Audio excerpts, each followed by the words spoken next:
You're listening to 90 Day Soulmate with the Relationship Engineers, Jim Gulnick and Lisett Guevara, only on LA Talk Radio.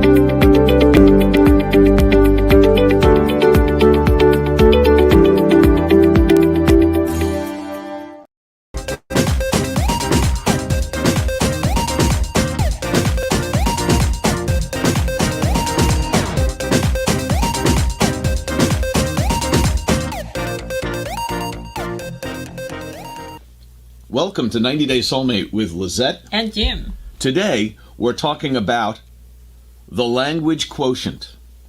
The language quotient. What is that? Our premise is that language is just similar to intelligence, which is similar to emotional intelligence, that there's a overlap of language in our ability to communicate. So if you speak two languages, you are more smart? It is. You're much more smart than I am. No, more smarter. I don't understand this language. That's okay. It actually doesn't mean that. It can mean that if you have multiple languages and you understand them, that you have a broader perspective on life, more abstract way of thinking. You can see things from different perspectives, different ways of thinking. Different languages can be more concrete. One may be more concrete and direct. One may be more indirect and abstract. So it will give you multiple benefits. View. So you have to be the more open view. But the language quotient just isn't a foreign language. Let's talk about, for us, for me specifically, the English language, the ability to read and write. Let's continue on with this. So, we were just watching a video this morning, and we'll go to the first spot here. Different personality in different languages. So, this gentleman's talking about his daughter. Mm-hmm. Yeah. He sees his daughter across the room on the phone. And you may have heard this one. She's speaking to her mother in Catalan. Then French, yes. Or French. Then she's speaking to a friend in French. And then she's speaking to her dad in the third language, in English, across the room. And so she's talking, she actually speaks in 5 languages. And what he noticed was that in each of her languages, she had unique facial expressions, quirks, body languages that went with one language but didn't go with another. That so in Italian, say like that. She might have been that way. The point he was making is that she had a unique, different personality for each language. The language was associated with a different part of her. He was very curious about this and started studying multiple personality people and how their brains function differently when they're in each of those personalities. Started to do research into brain functioning when people are thinking in their different languages, and it turns out that different parts of the brain are activated a little more or a little less depending upon the language you're using. So if I start to do the show in Spanish, maybe you can keep going. Oh, I can't do it. Could be much better, and I would say, great show, but I didn't understand any of it. That's his bluff. I need to go back. I just went wrong. So let's go to this one here. As an example, let's talk about Spanish versus English. We were talking about this earlier today. We said we had a guy cutting our lawn a couple of weeks ago, and he was trimming some stuff around an area that had a piece of metal glued to it. A piece of wood had a piece of metal as a step cover glued to it. And I'll put it this way. When I came home, it was knocked off. It was knocked off and on the ground. And you said... It was accident. They fell. But you said it fell off. Mm-hmm. And I said he knocked it off. Yeah. And in doing some more further research, we find out that in English, especially here in the United States, we have a habit of associating a person with the action. He knocked it off by accident. Even though it was accidental, he did it. We like assigning blame. We like, what is it called? But when I Negligence. saw the camera video, I see was the deer eating the pizza. The deer. Okay, but let's pretend it was him. But that's not the point, baby. Okay, The point. I know. Okay, we're going to start this show over. Welcome to... No. The point is that even when we talk specifically about something one of our children have done, something that a friend has done, or has had happened, like, oh, he was in an accident. Oh, the car got hit. He got hit. It's how you define, and I think we put negligence, how contributory is the person, because we are so legal in the United States, is what percent fault was that person for that accident? How do you call it an accident? So in Spanish, the explain is when something is accident that we don't have completed the picture, we say that is something happened, but we're not attached with the person. So you say this is fell or this is happened, but we not put the person immediately. So the bowl fell on the floor and broke. Mm-hmm. And I want to know who did it. Mm-hmm. And you say it was an accident. And I want to say, but who did it? Who had the accident? Mm-hmm. So we're assigning the ball. I am assigning blame to the accident, where a true accident, it was an accident. There was no one's fault. Mm-hmm. But this is where language and our upbringing and our culture can change the way we're thinking about something, and then change the way we behave with each other. Yeah, definitely. Definitely. So more things that are assigned by language are things such as color, weather, time, direction, love. We'll continue on with that. Let's look at some of these things like time, numbers, colors, masculine, feminine, shapes, responsibility. Okay, want to start with that? Let's go with time. Mm-hmm.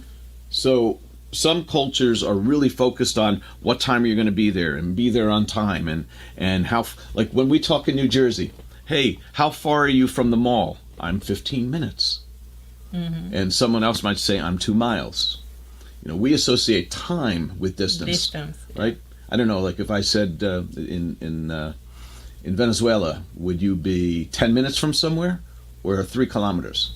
We never put a distance, so we say it depends of the context. So because it's relating to traffic. Mm. So if you are in the city in Caracas, maybe you use time if you're there versus distance. Versus distance because it's so traffic. Yeah. Yeah, we do a lot of, I'm 5 minutes away, I'm 10 minutes away, I'm 30 minutes away. So because there's, at one, we just don't know how to tell distance. But no, that's not the case. Yeah, but the other, I guess, is culture is when you say now. So, for example, in Spanish, we have a different country in South America. Now is ahora, but you can say now, like I put ahorita, looks like more close. But in different places, say, I see you now, maybe it's in 2 hours. When I see you ahorita, it's right now. In other countries, it's backwards. So sometimes when you use these two words, ahora or ahorita, the people be confused and say, what kind of ahorita? Mexican or Argentina? I'm already confused. So. Yes. No, we have now is now, just a minute. Now, just a minute. Yeah, but now everyone's rushing. Can be. We're joking about the people fixing, doing the construction in homes. Mm-hmm. So the now is like the 2 year finish the kitchen. Well, we're working on this now. 2 years later, it's done. Yeah. How about numbers? So that was kind of like time versus distance. Numbers. Mm-hmm. Some cultures have numbers that are 1 through 10, whatever language it's in, and this allows them to count things and add things and multiply things and do calculus and advanced math and do biology and chemistry and physics and do computers, and you're able to do things because you have a number system.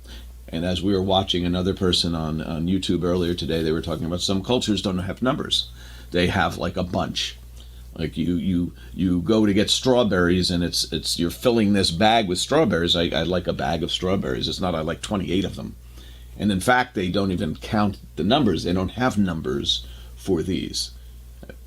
Because they don't have numbers, They don't have numbers, they don't have addition, they don't have 2 plus 2 is 4, and because of that, there's not the, well, it doesn't mean they didn't develop things because of that, but it went hand in hand. They didn't have advanced building techniques. They didn't have engineering because of this.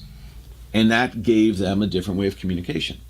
So they don't care about numbers. Here's some pens. Maybe they were more generous. It's just here, whatever you need, because I'm not counting. If I count, it's like I'm giving you one and I have one, rather than here's a handful and I have a handful. If we don't count, maybe we share more. So some of these things which are language-based change how we can think about things. Colors. I was doing some study on color in order to do a presentation at a glass conference in Finland a few years back. The professor talking about color said that the ancient Greeks didn't have the color blue, that blue had not been developed back when Homer was writing the Iliad and the Odyssey. At least this is my memory of it. I could be completely wrong, but I think this is right. That the sea was seen as crimson. It wasn't seen as blue. It was seen as a shade of, maybe it was green or red, but it was not seen as the blue sea. In fact, the sky was not blue, but it was given another name. And by not recognizing blue, that limited their ability to communicate certain things. In fact, they couldn't feel blue. They were never sad. That's one. And this is also why blue means sad. So that is here. And, That's true. Yeah, so we never say we are sad, don't have a color, you know. So that is also culture. Well, but I don't believe blue as the color signifies. You know how we always talk one word can mean many things? I don't think blue is associated with sad, although I'm feeling blue. I don't know why it's associated with sad. But then we have the blues, right? So you got music called the blues. And then you're black and blue, you get injured and you're sad that you're injured. And I'm kidding about that, but black and blue is when you get a bruise. That's the reason I'm so confused in English. It's so confused. Maybe that's where blue comes from. I'm blue because I'm hurt. Who knows? So let's go to masculine and feminine.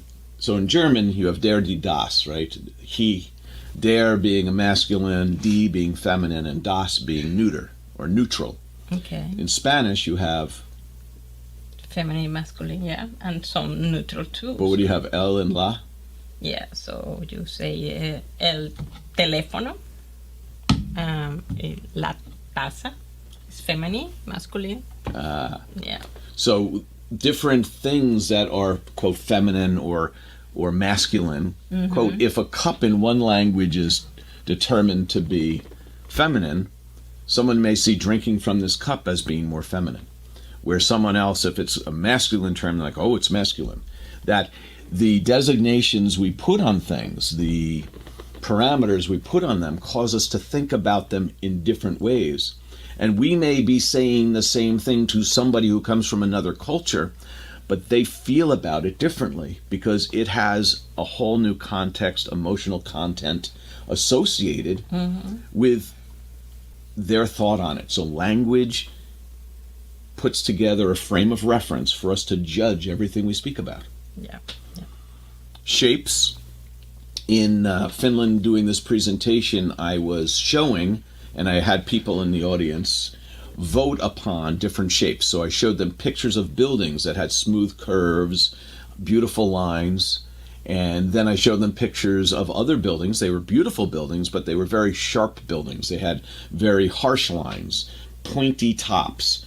And I asked, okay, who prefers the round buildings versus the pointy buildings? And then I did the same with shapes of kettles and the shapes of watches. There was 90% of the people preferred the round and smooth shapes, which is supposedly the nurturing shape. Whereas the sharp shapes are like knives and blades and daggers and teeth. And we have associations that we carry over from the innate part of our subconscious, unconscious, and that it supposedly comes out. However, there were people who actually thought the opposite. They liked the sharp points. They liked the non-round watches. And somebody came up to me afterwards and said, I didn't understand why I wasn't in the group. There were 90% of people picked this. And I was like, where are you from? And they said where they were from. And I just started thinking about their architecture, started to think about their writing and how their writing looked. And they had a lot more points and sharp edges in everything they did. In fact, their art had a lot more sharp edges in it too. So culturally, they saw that as beauty. They saw that as culturally significant in some way. Mm-hmm. Yeah, definitely. And then finally, we talked about responsibility just a moment ago, is that there could be a more individual, like I think people need to take individual responsibility.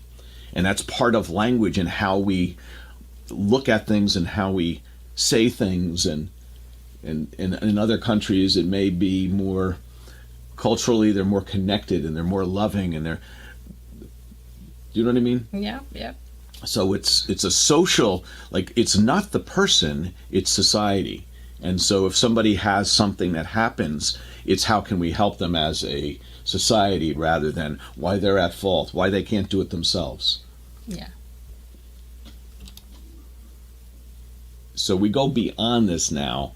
This is something I saw on LinkedIn earlier today, or maybe it was yesterday. It was a saying that was attributed to Mark Twain, which, of course, most of these sayings that they attribute to people who are famous are not actually from those people. The statement was, "The man who does not read has no advantage over the man who cannot read." It wasn't said by Mark Twain, but this was very similar, and it was, "The man who does not read good books has no advantage over the man who can't read them." And that was from 1914 in a paper.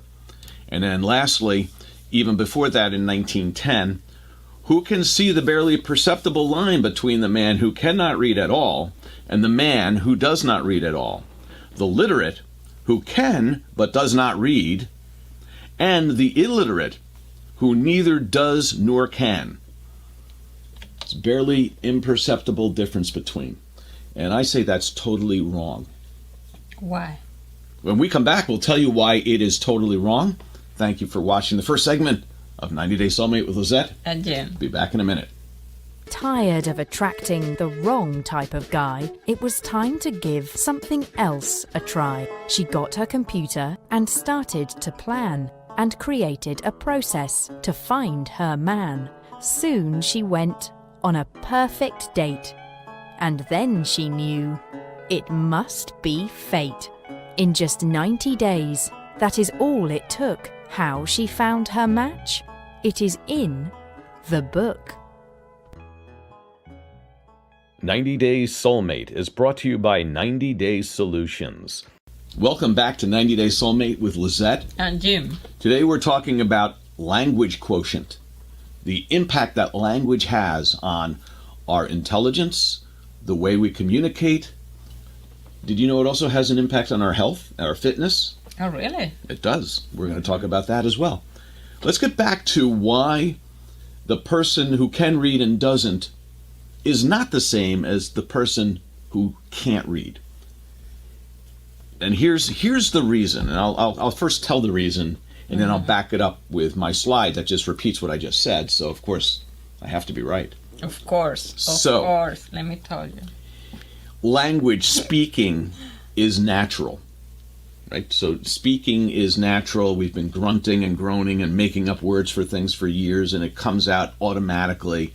It is, from an evolutionary biology standpoint, it's natural for humans to speak. Human brains are naturally wired for this. It's a natural thing. But brains are not naturally wired for reading and writing. Children typically learn this between the ages of 5 and 6, right? They learn to read and write at that time. It's the first thing they do in school. They start learning letters. They learn how to string words together. They learn to read and write. And children need several years to master this skill. There's a huge development during this. During this process, children go from illiterate to literate. Their brain goes from illiterate to literate. It's intense and continuous learning. it is hugely impactful in the functional ability of the brain. This is why it's not natural, because it's a cultural invention that deeply modifies the brain. Again, I want to say that because it's really important. This cultural invention that humans have invented and now they've passed on, this written form, this word, reading, all these languages that are down on paper, is a cultural invention. It's not natural. Okay? You have to be taught it. It's not something that just comes out and you repeat and you copy somebody. It's a lot of work. Training. That when you learn this and put your brain through this stress of learning, there's this connectivity between the fusiform gyrus and the visual and cognitive areas of the brain. So this fusiform gyrus, if I hope I'm pronouncing it right, there's like a left and right side. The right side is responsible for logic, and actually, let me go to my next slide because I actually talk about that here. The right side is used for recognizing faces. Okay. In fact, the left side kind of is, but when you start to learn reading and writing, the reading and writing aspect is taken over by the left side. Wow. And it basically then gives the right side all of the facial recognition ability, but the potential to grow that area. Mm-hmm. So your left side starts learning this reading, writing, and your right side has this facial ability. They become different. These changes last forever. They allow a unique perspective and observation that was not available before. And final thing here is the ability to read is there when motivated. So at this moment in time, sure, it's no better for your next thing of learning to not read versus not be able to read, but you are primed with some abilities to perceive that you wouldn't have had if you had not learned to read. And because you do know how to read, it gives you the ability to continue to grow in a way that somebody couldn't if they didn't know how to read. And when we talk about reading, we're going to put into that reading, learning a new language, because maybe you do read and write one language, but just think of how much more powerful and strong your brain would be if you learned how to read and write another language. Yeah. Yes, I understand. That the perspective is huge. It's fascinating when you also try to understand different situations. That you do the looking for what is the word for this versus in your own language, and you got it. You got it. It's different way. For example, I see some just one word in English have a 3 word in Spanish because we don't have translation for this in one word. So for me, it's fascinating how can you compact in one word something that we have to explain. And when we do the book.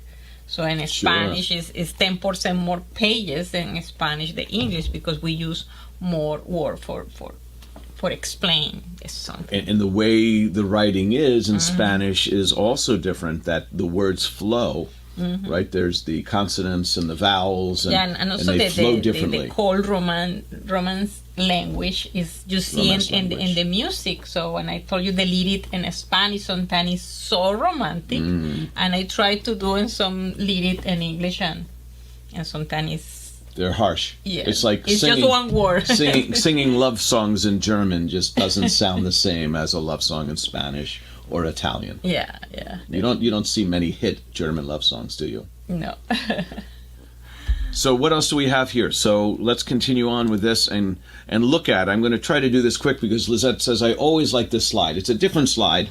Okay. But it is a slide of the brain once again. And something I want to tie in here, which is kind of interesting, is that reading ability is from use of the visual and cognitive areas. Feeding the visual information is fed into the fusiform gyrus. The left side, again, from this visual input is the reading side. The right side is the face recognition. And they basically develop specialization in these areas. The interesting thing is when you see a face, that information gets sent to the amygdala, which kind of determines how you're going to feel about the face you're seeing. Having the ability to read and further developing other information in that section gives you more ways to process the information you see, and therefore the emotions that you have when you see this face can be, what do they call that, moderated by what you've learned through your reading and writing. Not just the ability to read and write, but what you're now learning about reading and writing. This is the interesting part about reading and writing development, when we say your brain is forever changed. Kindergarten or grade 1 interventions, meaning where there's a child who is not doing well in reading or writing, that if there's an intervention in kindergarten or grade 1, they have a higher effect than if this intervention is performed in grade 2 or 3. Meaning, earlier you intervene in helping someone to learn and read and write, it has the more profound effect for the rest of their life. It's easier, and I think we talked about last week how many synapses, how many neurons, and that there's this huge amount at some point, but then they start getting trimmed and cut, and you have specialization, and those pathways that are used become stronger, and those that aren't used go away forever. So being able to catch this early on, learning early on, really helps development, especially in reading and writing, which is a deep part of this, is a deep core. And by doing it when someone's 5 or 6 years old, kindergarten and first grade, this is where they can get the quickest benefit, the quickest learning. This was interesting, better reading skills at grade 2 led to a larger size of the left fusiform gyrus at age 5. So if some child could have better reading skills at age 2, by the time they became age 5, that left side of their fusiform gyrus, that was bigger at age 5 if they had better reading skills at grade 5, if they had better reading skills at grade 2. This doesn't sound like it's significant at all, but the rest of the story is that if they had a very large fusiform in grade 2, it didn't mean that they'd have better reading skills by the time they got to grade 5. Yeah. But it was that the skills proceeded, skill acquisition was before the growth. So the skill acquisition was a predictor of the growth of this brain portion that was significantly linked to positive aspects of developing for the rest of your life, but it was acquiring the skill, not just having the big brain. Okay. So, and again, there was no directional effects between the size of the left fusiform gyrus at grade 2 and grade 5 reading skills, what I just said. So there is no benefit to the size from 2 to 5, but how good you were at grade 2 determined the size at grade 5. And this was direct result of reading instruction, writing instruction, and learning. The better off the child was in grade 2, the better benefit they had for the rest of their life based upon that growth, the synapses connected, the neurons that were allowed to allow exchange of information. What happens when you learn to read? Say the beginning, does your brain change? Your brain changes. So we were talking a little bit about abstract. Okay. So by having the ability to read, now you can read and write, now you start reading things. And when you read things, you can read different situations. We talked about this last week in confidence, I believe, and how to develop confidence, that by learning more diverse things, and we talked about drama and role-playing, and being able to put yourself into situations and try to figure them out, to give you more choices of solutions, and to experiment with things that are, I'll call them abstract. Like, I need to, let me think, if there was a pink panda that came running into the house, and, okay, I've never really thought of a pink panda running into the house, now I have. So I have this new thought. What does that mean? And you start thinking like, oh, I want to interpret. So now I start interpreting. So I'm interpreting some abstract thing rather than, oh, it was an animal. Yeah. So by doing that, by having this reading ability to be able to think abstract, we can then look at intangible thoughts, ideas, and symbols to better understand the big picture. You can understand more.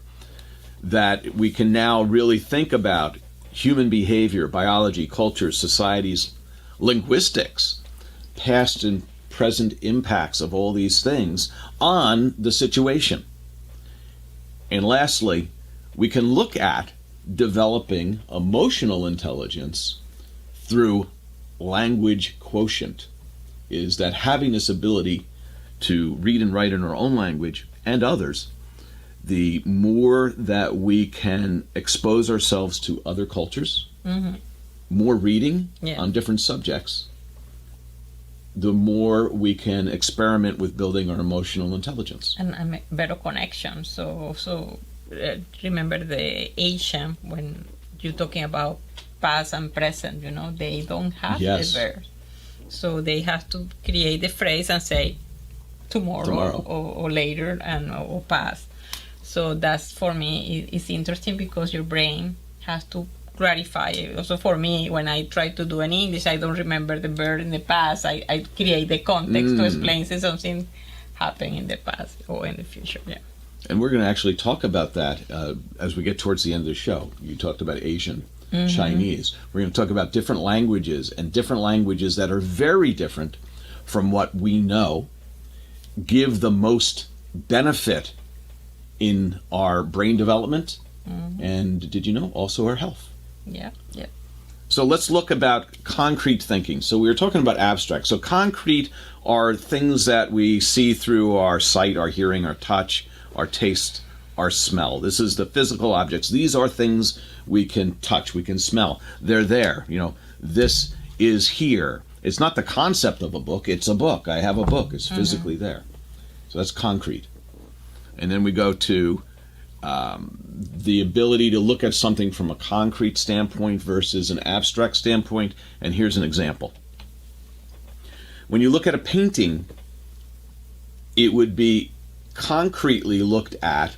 What are the colors? Oh, there's red and there's blue and there's yellow, and you've got objects. So that's a house over there. There's a car here. It's a bus. The textures, here I can talk about the brush strokes. Oh, they're very fine lines. They're heavy lines. They're using a chisel. They're using these different. So I can talk about techniques that I see. We can talk about the people in the picture. That's all concrete. Yeah. The interesting part in this section is the other day I read somebody say that the read something versus see the movies is because in your own brain you can figure out and you have the image and you create your own picture of the situation, or like you say, the concrete, you smell the land and you figure out your land is all yellow with a lot of flowers, and maybe in the movies put the green land, it's no flowers. So different between read and you see something, maybe when you read, your brain create a scenario. It does, and from a standpoint of your brain, it doesn't know the difference between something you imagine or create versus what you see. I mean, it's if you imagine something when you're reading, the greenest pasture with beautiful trees and a little bit of dew on the land, and you see a lamb running across, and this is all in your mind, and you really see it and you really experience it, and I'll say that's abstractly, you're creating the concrete representation. Yeah. Because our brain, and you've probably heard this in motivational speakers and stuff, but our brain doesn't know the difference between what we create and visualize versus what it really sees, other than if we tell it, it's different. So that is taking your own abstract thought, what you want to read into this book. Let's look at the content now and analyze it in a different way, and then we're going to make that our own, and then it becomes, we are co-creating the imagery. Yeah. The author gives us the ability to do that, and because of that, we can relate maybe people, characteristics of people, things that from our past fit Yeah. the book, right? Yeah. I have a friend that when read Victoria, he said, and this chapter, when you are with this, I see you doing like that. So it's when the people know the character and then put in the scenario and figure out. Because the book doesn't like say, oh, she's 5'7" and she's this and that, and like you would have to paint this huge picture, or you create a film that shows it all, and now you don't have to imagine any of it. Exactly. So let's go to the other side. Let's go to the abstract thought. So abstractly looking at the painting, you would look at what is the symbolism of the color. Oh, yellow, it's for energy, it's for health.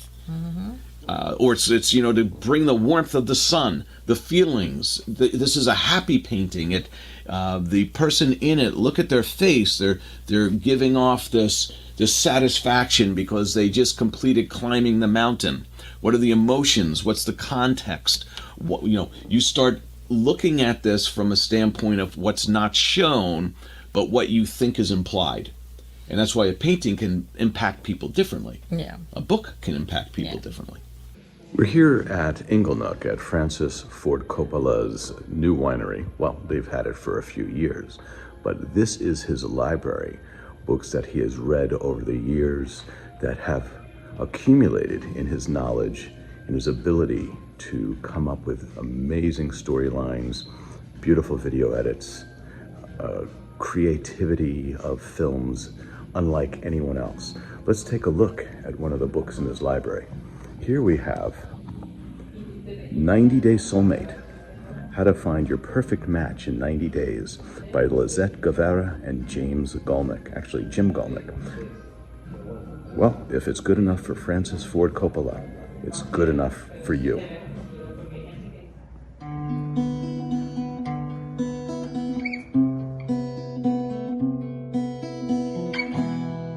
Welcome back to 90 Day Soulmate with Lisett and Jim. Today we're talking about language quotient, how our language, our reading, our writing skills can help improve the way we look at things, our ability to understand, and perhaps increase our emotional intelligence and the way we look at the world and relate to others. Connect with people, because when you understand what is the people coming from, what is all language, culture, you got it, and you reduce your judgment. So here we go. So how do I increase my abstract thinking? And I think we talked about one, learn another language, but let's see what else we have here. So make cultural criticism, analyze films and books. So read a book, see a film, talk to somebody about it. Why? This is one that we always ask, right? Why do movies include drugs and foul language in the United States, right? All these movies, they all have something in common. Why do 90% of these movies, which are comedies, someone has to do some kind of drug? And why foul language? Business. So we're watching this TV show. It's about these angels who come to Earth and have to help people. And it's originally filmed in Spanish. No, in Portuguese. I'm sorry, Portuguese. Oh, yes. Yeah. In Portuguese, it's a little bit of a romantic comedy, a little bit drama, but it's just straightforward conversations, a little bit emotional here and there.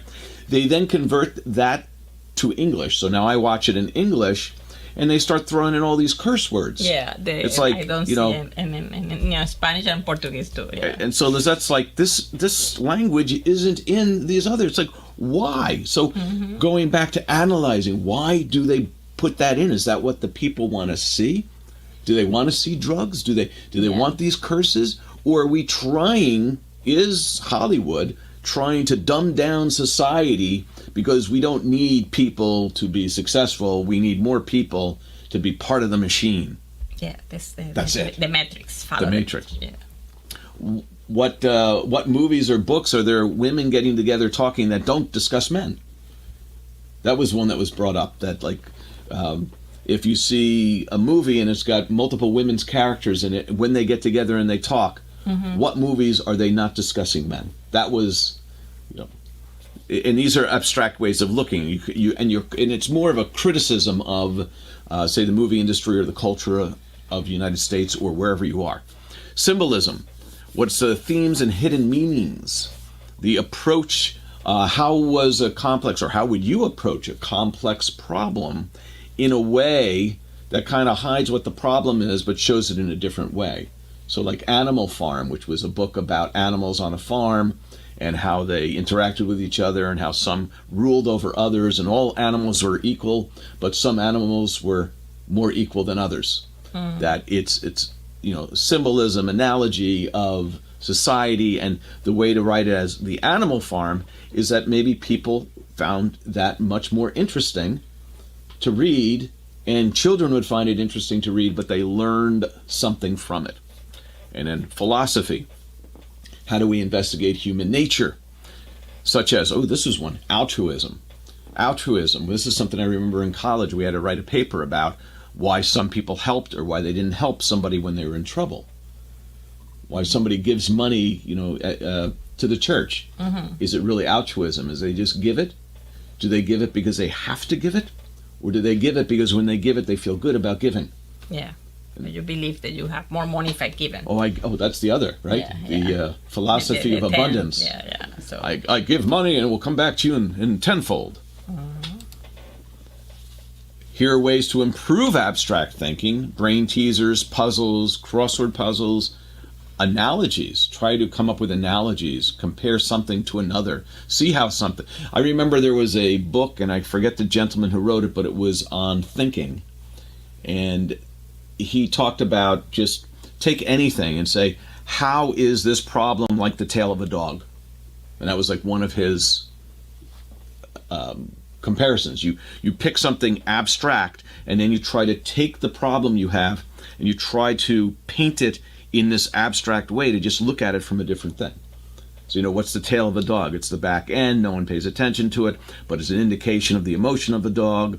If it's, if the dog is facing the other way, then its teeth aren't coming towards you. And you look at the problem from the problem from the perspective of it being a dog's tail. And then that changes how you see it. You can improve problem solving, decision making, and critical thinking skills this way. Use figurative language rather than literal language. what is that? Oh, their commitment to this project is like a flag in the wind. Mm-hmm. So figuratively speaking, it's like a flag in the wind that they really have no commitment. It's whatever way the wind's blowing. Okay. That puns, right? So we talk about puns.